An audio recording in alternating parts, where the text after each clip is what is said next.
Le chat essaie de nous prévenir. J'ai grandi dans une petite ville rurale où il ne se passe jamais rien. Le genre d'endroit où il n'était pas rare de laisser vos portes déverrouillées et où vos voisins les plus proches sont à environ 1 mile de votre maison. Notre famille avait aussi ce vieux chat géant, Tag, qui était un peu un roi du drame mais nous l'aimions. Un été, alors que j'avais environ 9 ou 10 ans, le chat a commencé à devenir balistique. Tag dormait généralement dans ma chambre recroquevillé à côté de moi jusqu'à ce que je m'endorme, puis je me levais pour faire toutes les choses de chat qu'il faisait la nuit. De temps en temps, il miaulait ou essayait de me réveiller les nuits malheureuses où il pouvait voir le fond de son bol de nourriture et avait besoin d'une collation de minuit. Habituellement, si je l'ignorais, il abandonnait ou essayait rarement de réveiller ma mère à la place. Cette nuit, cependant, il cogne contre la porte de la chambre de mes parents jusqu'à ce qu'il entre et miaule assez fort pour nous réveiller. Les portes de nos chambres étaient côte à côte et j'appelle Tag pour qu'il vienne se coucher car il est environ 2 heures du matin. Il n'en a rien et continue. Ma mère se lève, descend dans la cuisine et souffle de nouveau avec Tag sur ses talons qui miaulent toujours follement. Elle a dit que son bol contenait beaucoup de nourriture et il l'a simplement accompagné jusqu'à la porte de la cuisine. Tag était un chat d'extérieur mais avait sa propre porte pour chat dans le garage. Il n'était donc pas nécessaire que l'un de nous le laisse sortir. Ma mère a dit que mon frère avait dû laisser la porte de la cuisine ouverte et que seule la porte moustiquaire était fermée, mais elle ne la maintenait pas ouverte indéfiniment pour que le chat reste là et ne sorte pas. Elle ferma la porte de la cuisine et se rendormit. Je gardais toujours des friandises pour lui dans ma chambre et lui en offrais une mais il miaulait toujours à leur porte, essayant de les faire lever.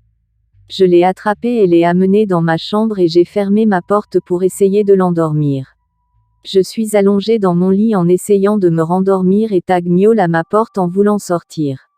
J'ouvre finalement ma porte et il redescend vers la cuisine et c'est là que j'entends ce qui ressemble à une porte qui claque. J'ai 3 frères et sœurs plus âgés et quelqu'un regarde toujours la télévision ou court à la salle de bain, donc je n'y pense pas. Le chat revient finalement dans ma chambre mais au lieu de se blottir contre mon aisselle comme d'habitude, il s'est assis au pied de mon lit à regarder ma porte. Je me suis endormie jusqu'au matin quand une agitation me réveille et je descends à la cuisine pour trouver mes parents au téléphone avec la police. Ils se sont levés comme d'habitude pour se préparer au travail et pendant qu'ils faisaient du café.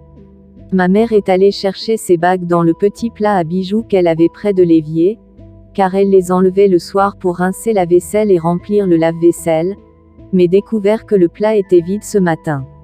Petite ville, donc le shérif envoie un adjoint et quand mon père sort pour les rencontrer, voit que le VTT a disparu à l'arrière. La clé est hors du porte-clés. Mes frères sont tous debout à ce stade aussi et nous sommes tous paniqués que pendant que nous dormions, un voleur est entré et a retiré la clé du VTT et a vu une opportunité de prendre les bagues de ma mère.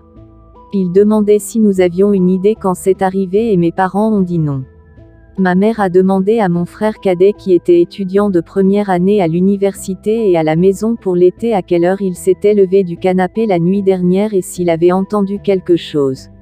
Il a dit qu'il s'était couché à 10 ou 11 heures et lui avait demandé ce qu'elle voulait dire, car sa chambre était au sous-sol et il n'aurait rien entendu dans la cuisine. Elle a dit mais tu étais dans le salon à côté de la cuisine quand je suis allée nourrir le chat et j'ai fermé la porte que tu as laissée ouverte et je t'ai dit de ne pas dormir sur mon canapé et d'aller dans ton lit pendant que je remontais. Il a dit à maman qu'il était au sous-sol depuis le dîner et qu'il n'était plus jamais sorti ni remonté.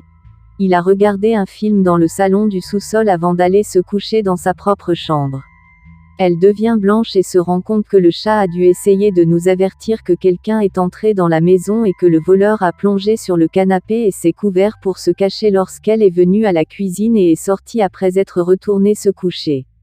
Le flic a dit que quelqu'un était si effronté qu'il connaissait probablement notre famille, connaissait nos habitudes mais ne comptait pas sur le fait que le chat était si surprotecteur et avait probablement l'intention de voler plus mais avait peur que le chat réveille toute la maison. Cela fait plus de 20 ans que cela s'est produit et le voleur n'a jamais été attrapé, mais il est déconcertant de penser que c'était probablement quelqu'un qui était déjà venu chez nous en tant qu'ami. Dieu merci pour notre chat.